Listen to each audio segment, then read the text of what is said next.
Welcome to the National Rural Health Executive Webinar Series. My name is Colleen Bay with NRHA Services Corps. I have just a few housekeeping notes to review before we start. All attendees are muted throughout the duration of the webinar. We're going to try to get through in about 45 minutes, offering time at the very end for questions. If you have a question for the presenter at any time, just go ahead and type it into the question section of your GoToWebinar control panel, and I'll make sure that we get it covered at the end. And as a reminder, today's event is being recorded and you'll receive an email later on today with the link to the recording. Today, our presenter is Mike Milligan. As president and owner of Legato Healthcare Marketing, Mike Milligan is actively engaged in identifying solutions to build the brands and volumes of rural hospitals, specialty clinics, medical products, trade associations, and solution providers for the healthcare industry throughout the U.S. Legato is the exclusive marketing partner for NRHA. Before starting Legato, Mike served as Vice President of Communications for Prevera Health and a Director of Public Relations and Strategic Communications for Aurora Healthcare, both in Wisconsin. As a healthcare marketing expert, educator, and media trainer, Mike has led roundtable discussions on healthcare marketing at national conferences and has directed strategic planning efforts for a variety of organizations, serving as counsel for CEOs and other executive team members. Mike is also a contributing author for leading healthcare marketing publications and shares his insights weekly through the nationally recognized Legato Healthcare blog at www.legatohealthcaremarketing.com. I would also like to take this opportunity to say thank you to our platinum partner, Legato. Legato has been a dedicated NRHA partner since 2013.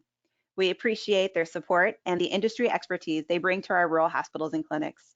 It's NRHA partners like Legato that play a significant role in supporting NRHA's efforts on Capitol Hill, as well as allowing us to put on educational conferences dedicated to the issues and topics in rural healthcare. With that, I am now going to turn it over to Mike for our feature presentation. Mike? Great. Thank you so much, Colleen, and thank you everyone for joining us today. Really appreciate you taking the time. Looks like it's a topic of tremendous interest. We had a really good registration, and I see that people are still coming in as well, so that's fantastic. So as advertised, the topic is attracting the next generation of patients. And in short, what we're talking about here is that in rural health and the work that we do, with rural health care organizations around the country, a similar conversation that we'll have is how do we reach, what we might call a younger demographic? And that's not to say that we're ever going to take for granted our older demographic or generation, or I should say, audiences of different generations, because we can't and we shouldn't. But as we'll talk about in today's presentation, it is what we would kind of consider the younger market or whatever have a different mentality and a different way in which they behave and make decisions and such. And as we look at really the future of our organizations and adapting to how our culture is adapting and our populations are adapting, that we also need to look at how are we changing things in our organizations, not only from a marketing standpoint, but as we'll talk about here in a little bit, also even from an operations standpoint in terms of the types of services that we deliver. So just to kind of illustrate the point a little bit here is, so oftentimes, again, as we're working with organizations, and this is just a general concept, it all depends on your proximity, but as we know, if you're a critical access hospital, but even if, regardless of your critical access or not, generally there's a larger city that's, maybe it's an hour away, maybe it's 2 hours away, maybe it's longer than that. So you're kind of looking at, your service area, and let's say it's 60 miles, maybe it's longer than that or broader than that, but you're looking at that and saying, okay, that's where we're kind of drawing patients from right now overall among all demographics. But oftentimes there's what we kind of call more of the sweet spot, which for this illustration is that point where it's the darker circle here in the middle, that 30-mile radius, where this is where maybe people are kind of making a decision. Am I going to go out here or am I going to go in here for my healthcare? And of course, it all depends on whether or not, maybe the larger city is where all the jobs are or where the shopping is. There's lots of decisions around that. And so as we'll talk about here, Consumers, all generations have a lot of choices and they have a lot of options. And so sometimes when we look at kind of what we call that marketing sweet spot, it might be geographically or it might be focusing on certain demographics, but it's ultimately that's our goal, is to try to find the combination between those two criteria. So we use the word millennial, and it's out of convenience, but it's not, the general concept behind what we're talking about today is just that we are focusing on a younger audience. And of course, younger is always relative. This is not a presentation on, the differences between millennials and Gen Xers and all those good things.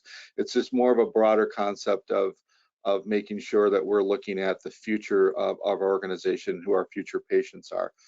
But anyway, with that context, we look and say, okay, who is this generation? And the data that I'm going to go through today in this presentation, I can certainly provide. Anybody contacts me afterwards, there's a number of different sources that this is coming from, a lot of secondary data that we use at Legato in terms of just our strategy and our thought process as well. But a couple takeaways here. Again, this group of millennials, they're now the largest living generation in the US. So just think about that, largest living generation. So think about what that means in terms of who we're attracting and now, and who we're going to attract in our future, and how important that is to the future of our organizations. Some of the things here, again, you would not necessarily be surprised about, but I think it's always good to get a good reminder of these things. They're tech savvy.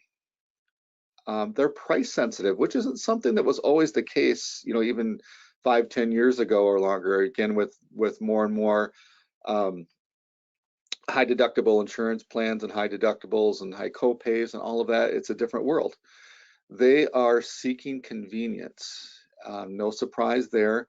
We hear of that a lot in other areas outside of healthcare, and of course, as we'll talk about, that definitely translates to healthcare. They're trying to find that balance between work and life.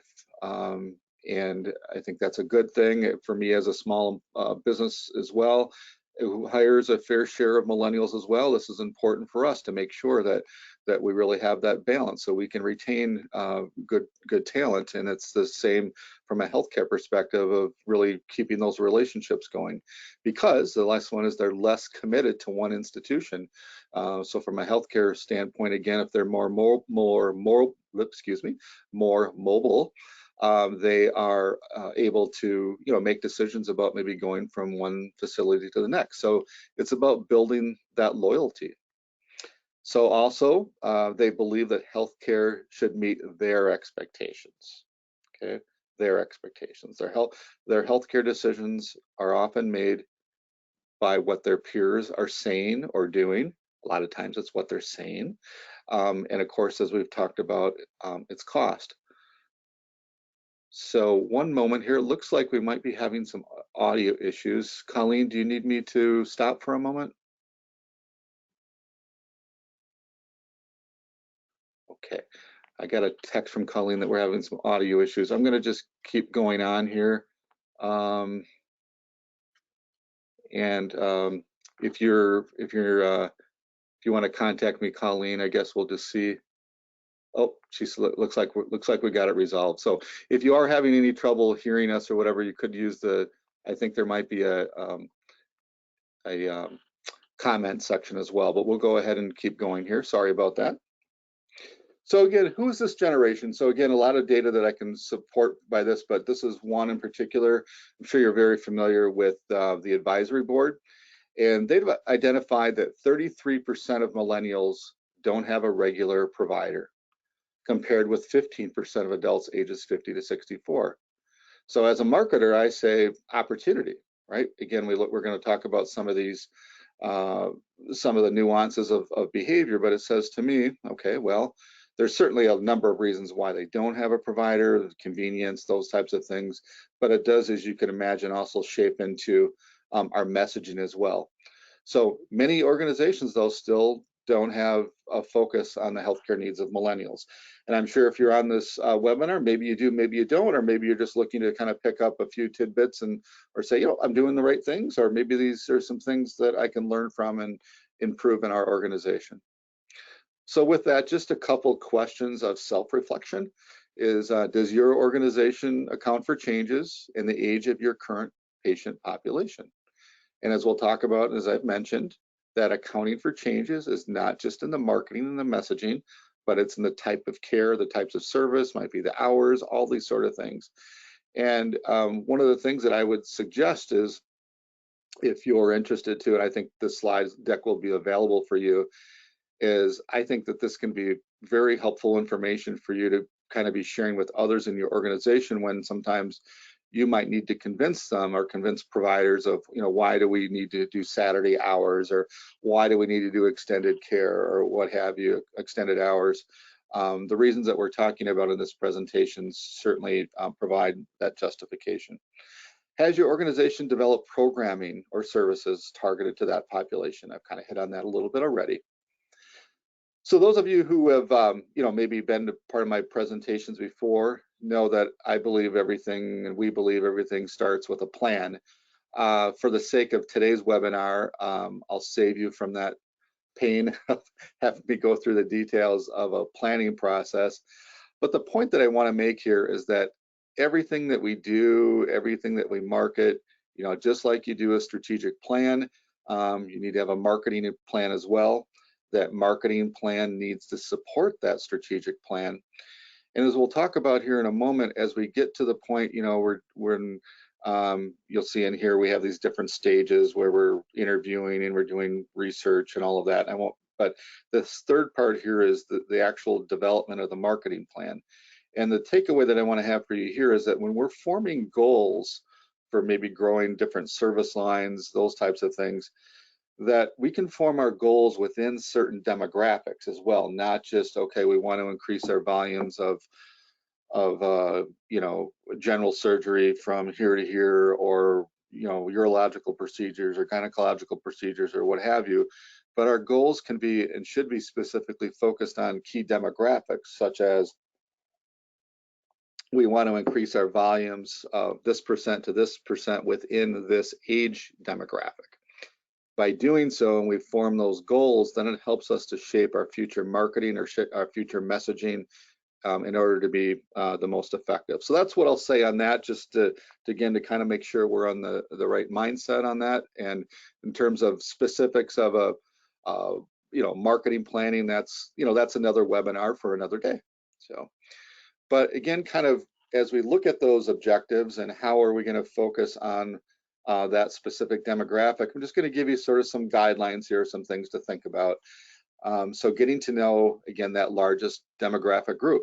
So as I've mentioned, setting objectives for your plan. So again, your specific marketing objectives are going to focus on things like, increased market share, increased volumes, increased preference, those types of things. And you can get very specific within certain demographics to really target your messaging. But as part of doing that, there's different types of research that you can and should do. And that research can be in the form of, quantitative types of things, perception studies and things like that. But I'm also a big believer in doing, focus groups in terms of either testing certain messages or gathering, different groups together to maybe test various messaging, or to gather different information about what services can be provided at a particular facility. And in just a moment, I'm going to give you an example of that of one of the clients that we're working with. But overall, we need to understand how your brand is attracting that next generation. And as I've mentioned, marketing is a key, is certainly a key to this, but it's thinking beyond marketing. What kind of changes, what kind of maybe new services, new programs, new service lines that we haven't had. We're really only limited by, well, obviously money and time, but by creativity as well. Thinking, what could we or what should we do? So again, in terms of getting to know that, I've kind of mentioned, some research, but one of the things that we've seen more is, as I'm sure you've done various advisory groups, and maybe you have a patient family advisory group, things like that, but you can start to get a little bit more specific and actually do one, like for instance, say, if you call it a millennial or you call it a working families advisory group, whatever it might be, but that you're really honing in on the interests of that particular category. Again, you can do things like online surveys and things like that, but just based on what we know of this demographic, that interaction is going to be key here as well, to kind of get their insights and ask their opinions. Okay, so kind of with that background, now what I'm going to do for the remainder of the presentation today is just really summarize 5 really key ways that we look at, and so we call the millennial effect, but 5 ways that you can transform healthcare for millennials. And you kind of see a theme here that, again, just like anything we do, we have to always be patient-centered, patient-centric. So one of the common things that I'll see, especially maybe as we start to work with an organization, is that we think about it in our context, in our world as healthcare providers. But we have to, obviously, it seems obvious, but think about what our customers want and need, based on their backgrounds and their preferences. So that first one is tenet is to make it convenient. Maybe not a big surprise to you, but we think about it a lot in terms of aspects of our lives that maybe are outside of healthcare. But the younger audience, millennial audience, has the same expectations.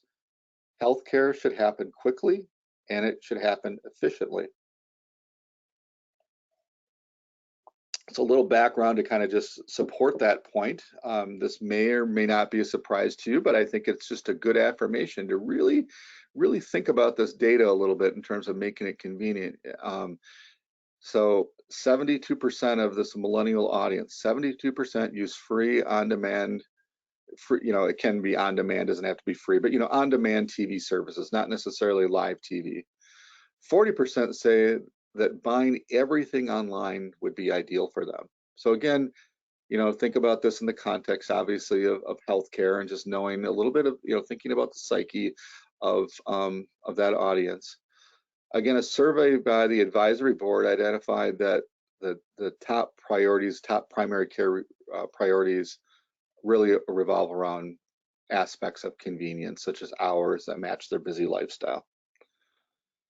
So one of the ways that that we meet these needs and is through the use of our patient portals, and it's actually one of the more underused, drastically underused, I would say, feature that we have at our disposal to use as healthcare providers, in particular rural healthcare providers, that I really have found that we are not capitalizing on. Now, again, the concept behind a patient portal is that it is not a promotional type of thing, that is educational in nature, and that's what it should be, but it is a perfect way to communicate and represent your brand in your organization, and to meet, as we've talked about and we'll talk about, that convenience consideration that the millennial audience has in particular. So we know these things about a patient portal. We know that it's available 24/7, but again, think about what that means for our audience. Your staff is not available, well, in terms of maybe, obviously staff are working around the clock, but in terms of, customer service and that type of thing, they're not necessarily available 24/7.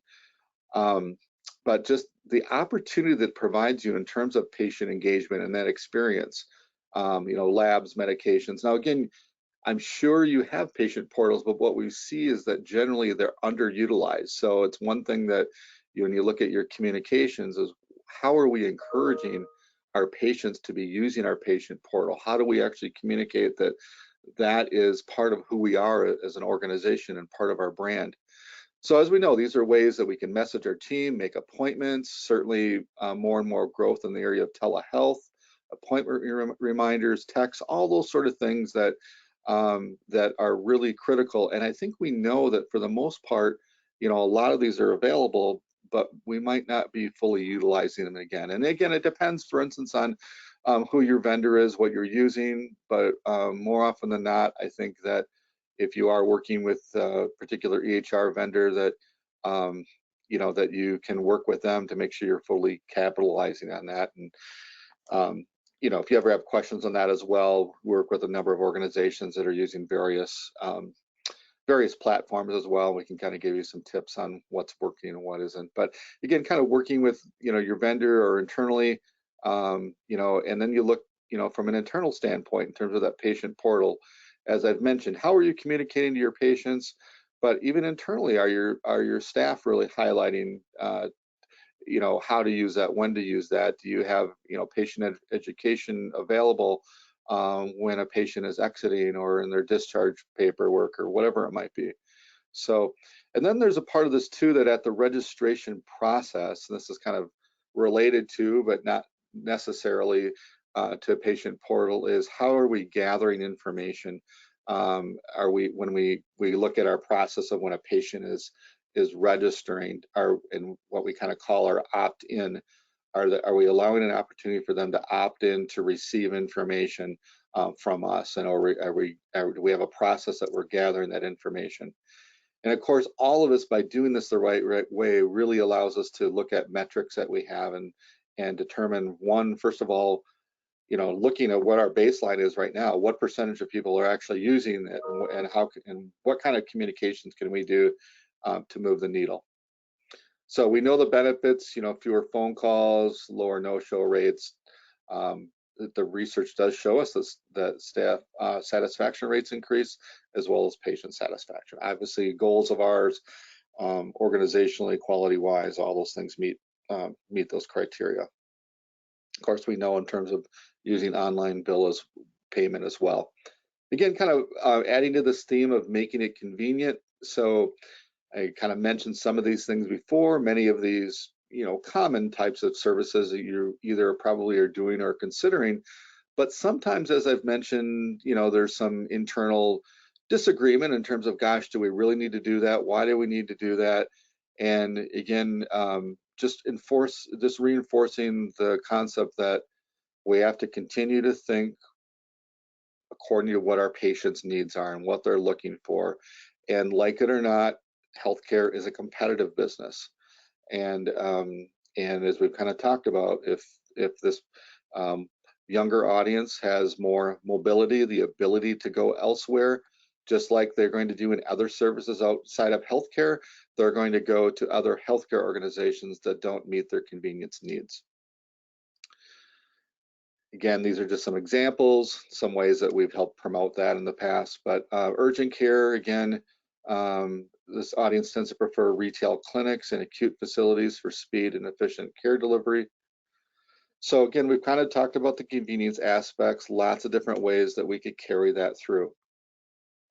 Second way in which we kind of look at how are we focusing on that audience is speaking their language. So creating, again, access through technology, and just some, some data here to consider.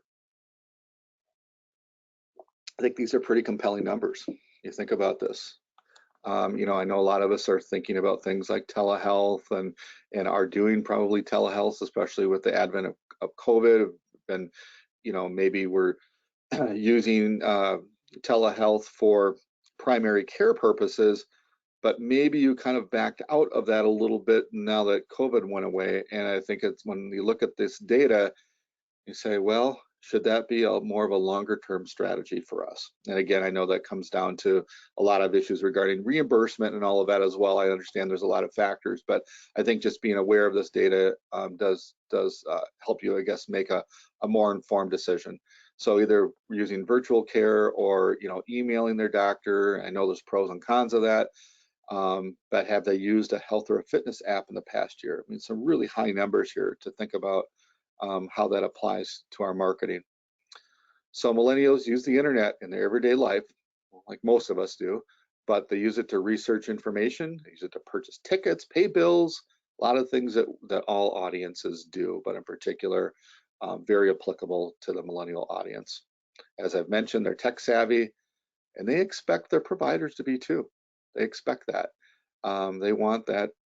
You know, a lot of providers don't like to hear this, but they want that Amazon experience. Of course, they tend to Google it. So, you know, we're not going to go into a lot of details here, but every marketing aspect needs to be highly digital, whether or not you're in a rural audience or not.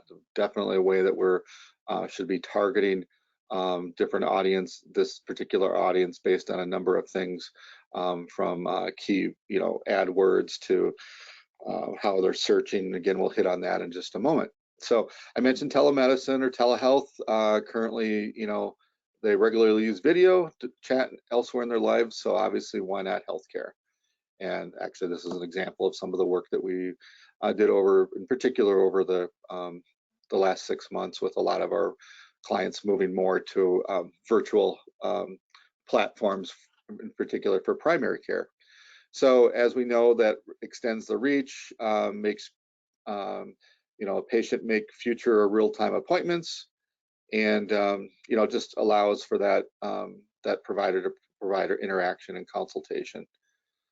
So, you know, again, you know, there's lots of ways that you can look at as an organization and say, how can we look at, you know, what are some ways that maybe we change things operationally to make things more convenient. This is an example of a client of ours in Illinois that very, I think, you know, innovative in its approach. I mean, we've certainly heard about, you know, texting and this type of thing, but this is a really where you save your place online for urgent care, and then you do receive text messages and updates. And this has been working extremely well, and really, you know, and again, to just from an efficiency standpoint, but it promotes that message that we've been talking about in terms of what millennials expect of their providers. They expect this. This is should not, you know, this should just be something that just happens naturally in order, you know, to receive their care. And this is just one example of, you know, kind of living up to those expectations. Again, when you think about behavior, you think about what we call wearables. You know, many generations is certainly, you know, I have a iWatch, you know, on right now as well. But you know, millennials are using wearable technology in conjunction with health apps. Like you saw the data before in terms of the number of millennials that are using health apps.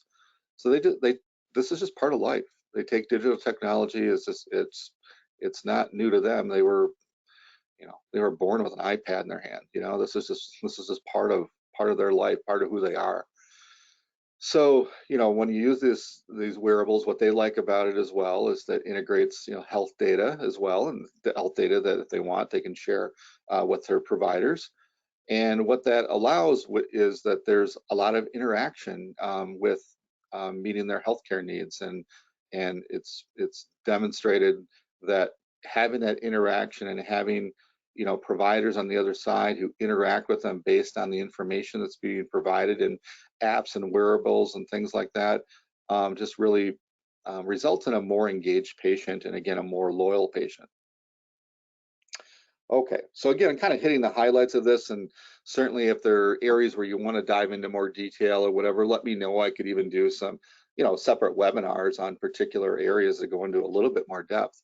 But the third point here is give them something to talk about. So sharing that experience. So as I mentioned, millennials, they're seeking out recommendations. They're sharing their experiences. They're asking others what their experiences are.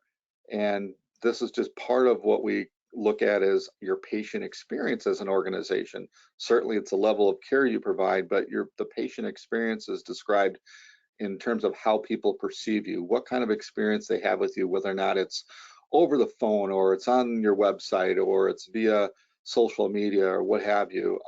That's all these things form the perceptions that this well, all groups, but in particular this group has about you. So again, they rely on others for healthcare information. You can see here the importance of online reviews. Again, look at that high number just in considering friends and family, and their reliance on online health communities.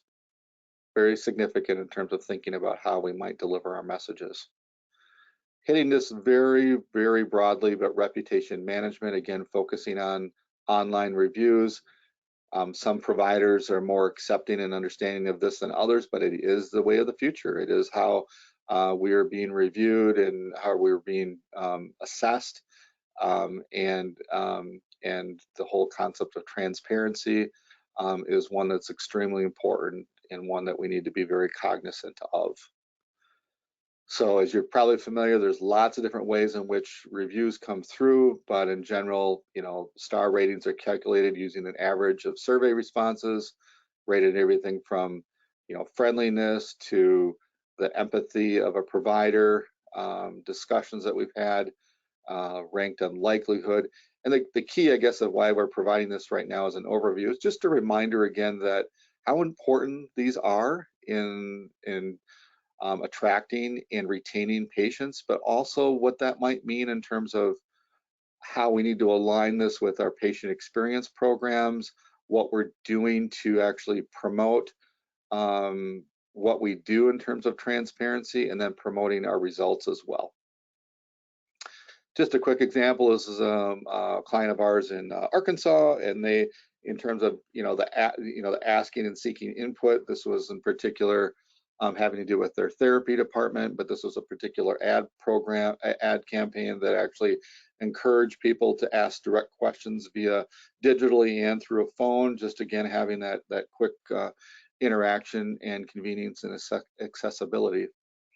So I hit on this just a tad before, but again, a whole new webinar, but being present where they are searching. So again, we've talked, just hit the high levels in terms of the importance overall of digital marketing, and that comes in the way of certainly social media, but it's not just social media. It's the use of paid searches and what kinds of health terms people are looking for, and how are they drawing to your organization? What kinds of content are you providing over the internet, through your social media and through your blogs and things like that, to really provide a resource for your organization? And then the use of video just cannot be underestimated, whether or not they're full videos or they're excerpts of videos, but it's one of the more powerful ways to show empathy and emotion and to build those relationships. And these are things that they don't always have to be, highly produced kinds of things. Some of the more credible, believable videos are ones that are shot on an iPhone, that they don't look staged and those types of things. So the fourth point here, and I've hit on this a little bit, is being transparent. Millennials are consumer patients. So again, just some background for you here a little bit, that millennials' healthcare decisions are based on value. So again, that outcome over price. 41% of millennials request a cost estimate before undergoing treatment. Again, this is a evolution in my thinking a little bit. And again, I think that's very significant to me because, and again, I think it's just very consistent with healthcare plans and how they're changing and how that is such a significant part of the decision-making process. So they'll delay care due to high costs, but on the other hand, they're not afraid to pay for quality, and they probably are going to ask for a second opinion. So again, in terms of the transparency, another customer of ours that had an approach here of, upfront cost estimates. Again, very, some might consider risky, and you have to look at and say, well, how innovative can we be, and how, can we deliver on this promise? And but ultimately, how does that position us as an organization to be able to show that kind of transparency? As you're likely familiar, there's mandatory price requirements to be posted on your website, and so it's important to to be focused on that. The last point here is it's all about their health. So they're in the driver's seat. I don't mean to make millennials sound selfish or anything like that. I'm just trying to say that that just like in any messaging, we need to be focused on the needs of who we're reaching. And when it comes to millennials, they prefer a healthy care system versus a sick healthcare system. What does that mean? Excuse me. It means, you know, in our messaging, a lot of times we're faced, you know, obviously we're focused on clinical types of things and we're focused on diagnosing issues. But what millennials want to hear more in terms of that relationship and that loyalty to an organization is, what are the behaviors, the lifestyle choices, the habits, the advice that can be given in terms of how they can live healthier lifestyles. And so they're looking for a healthy healthcare organization. It seems a little odd maybe, but it means, you know, that they are looking for really a partner in their health, and what, you know, are we looking at as our communication in ways in which we're advocating to live healthy lifestyles. And part of that message that I've often, you know, shared with others is that I believe that a message in this regard should be one of joint accountability and joint responsibility. So in other words, that an effective message to consumers often is to say, yes, we're responsible, but you're responsible too. And so here's the things that we're going to provide. We're going to provide you the right tools in order to live a healthy lifestyle, but these are the things that you need to do as well. And that usually is a message that resonates very well. So in terms of, it's all about their health. So again, you know, there's the issue of marketing and what messages, but it's also an issue of programming. You know, we talked earlier about, you know, maybe there's different hours and those types of things, but it's also just making sure, you know, sports medicine, urgent care injury clinic, nutrition counseling, different programs for women, you know, just really being innovative and creative and thinking about what services you should be offering to really position yourself for the future. Again, understanding, you know, the experiences that all audiences are having, but for millennials, again, understanding that they are stressed and they're overworked.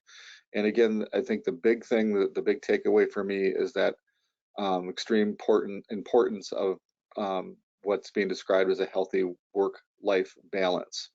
That is extremely important. That is one of the things that really drives a lot of decisions for this audience. And so when we think about that from a programming standpoint, from a convenience standpoint, so, you know, services like around sleep disorders, of course, mental health, heartburn clinic, you know, weight loss, nutrition, all those types of things. Even if in the immediate need, you look at it and say, well, that's not a revenue generator for us to do a community education program on nutrition. You know, I would advise you that we have to think about the big picture in terms of how we're nurturing that relationship with this audience, in which we're building a long-term relationship that ultimately will result in them using services that do have a higher revenue opportunity for us in the future. So again, looking at that this group is more proactive and wellness oriented. So in terms of maybe the events that you do, the screenings that you do, those types of things that again, maybe at some point can be considered time consuming and things, but there's a bigger picture of why we need to be doing these things. Again, as we've mentioned, this audience would like to share their experience with others through digital and other ways, but you know, educational events, exercise classes, special events, those types of things do work, and they're a way for people to engage with one another. So something to keep in mind as well is that this audience is also the next generation of parents. They'll have the same expectations now as parents. So to kind of be thinking about that in terms of how that changes, that they're, you know, maybe at this point, depending on what we're talking about in terms of a younger audience, maybe they already have children, maybe they're going to have children in the future. And then, you know, keeping in mind, as we all know, and then as we get older, we're taking care of our parents and we're taking care of our children. So just again, having that concept that it doesn't just stop with that particular patient, that oftentimes this audience that we're talking about is ultimately caring for all aspects of their extended family. So, and that's where, there again, when you look at packaging, maybe there are ways that, I mentioned that maybe it's kind of about how you're positioning your organization and your services. So if you're having programs that are more under, women's care or children's care or things like that, that sometimes you can sort of package some of the different services that you have under one umbrella. So before we open it up for any questions, we just kind of want to do a quick review here. We're about 40 minutes after, so I think we matched up our time pretty well here. What did we learn today? So again, just as a summary, in terms of attracting that next generation of patients, as I mentioned, it really starts with having a clear-cut marketing plan. Who are we trying to reach? When are we trying to reach them? What kinds of goals are we going to achieve? How do we measure our success? And then when we look at really transforming healthcare for those millennials, it's a lot about, yes, it's about messaging and marketing, but it's also about what kinds of programming and what kind of services are we offering in order to build a long-term relationship with this audience. So the takeaways again are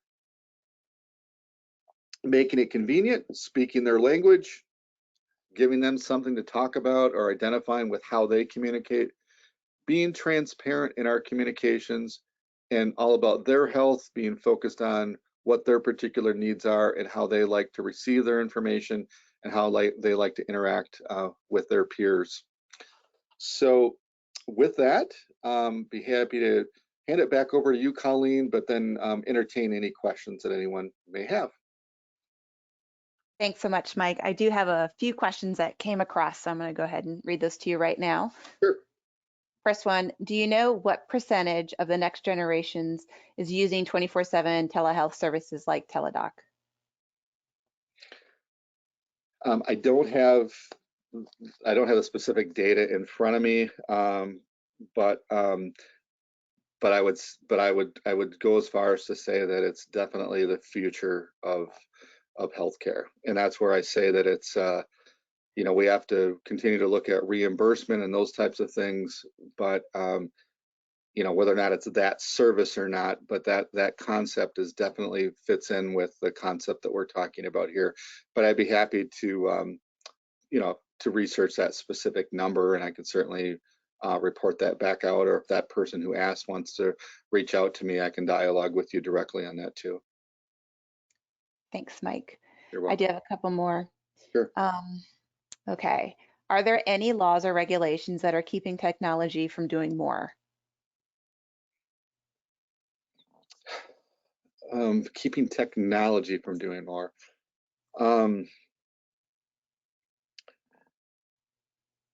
don't know if the technology is not allowing them to do more. There might be, considerations that, in particular when it comes to, I focused on the patient portal as an example, and we have to be, even though that's very important, we have to be careful that we um, are using patient portals in the proper way in terms of communicating that they can't be used for promotional purposes and things like that. Um, you know, one of the, I don't know that it's necessarily a technology issue, but one of the things that we have to always be concerned about and cognizant of are things like, Stark laws and anti-kickback laws and how we're marketing specialty services. But, in terms of how technology might be holding us back, nothing's coming to mind right now. But again, on that, if someone has a particular example of that and wants to talk more about that or has even a concern around that, I'd love to have a conversation on that too. Okay. Is there still a need for traditional advertising such as newspaper, radio, and billboards? Oh, yeah, absolutely. Again, we focus a lot on digital, which we should be, but that doesn't mean that we still don't need some of the traditional types of marketing. And I think in essence, it comes down to what our goals are. So if one of our goals is more of like an awareness and a brand kind of thing, that accomplishes that. But to also remember that, in particular in rural audiences, things like, even though we focus more on digital, things like newspaper advertising, does have its role in a limited capacity because people do still read local newspapers. In particular, even the younger audiences are, because they're there to read it for maybe sporting events and things like that, or to find out what's going on in the community or socially, things like that. Although there's often an online version of that too. So there definitely is, but I would just say in general, if I were to look at the shift, if I were to look at it maybe 10 years ago, it was maybe an 80-20, 80 traditional, 20 digital, and it's probably going more toward a 60 digital, 40 traditional in terms of a mix of how we're dividing up our marketing resources. Okay, this is questions from the same person that asked the last question. Okay. How do we avoid silo care where private equity groups are only focused on one disease versus holistic care, or is that not important? Read the question one more time for me. Yep. How do we avoid silo care where private equity groups are only focused on one disease versus holistic care, or is that just not important? Well, if I'm answering the question, if I'm understanding the question, again, this is probably one of those that maybe requires a little bit more personal back and forth, but I'll just answer it more broadly, and hopefully I'm answering the question. But we do need to focus in our communications regarding overall on population health. And so that's kind of more from a global perspective, and there are ways that we need to focus our delivery of care and our marketing toward meeting those particular needs. From a specific marketing perspective, I do also though advocate for marketing and providing care for specific services where we're trying to drive volumes within, for instance, an outpatient area, that we need to focus on actual causes or symptoms of different situations that people are in and various solutions to them. So I'm not sure if I'm answering the question, but again, I would say that there's a role in reaching that audience by focusing on broader population health issues, as well as focusing on specific ailments and issues that patients have. But again, whoever asked that question, if they want to reach out to me and dive into that a little bit more, email me. My contact information is right here. I'd be happy to go into, give you a little bit more background on that as well. Great. Good questions, by the way. Lots of great questions. Yep. One more for you. Okay. How do I decide the right mix between digital and other forms of advertising? Well, that's a very broad question, but it comes down to your marketing objectives and who you're trying to reach, and comes down to the best allocation of your budget. So a lot of depends there. Uh, so that's kind of it's kind of a hard question to answer just kind of more broadly. It's something that you can contact me and give you a little bit more background.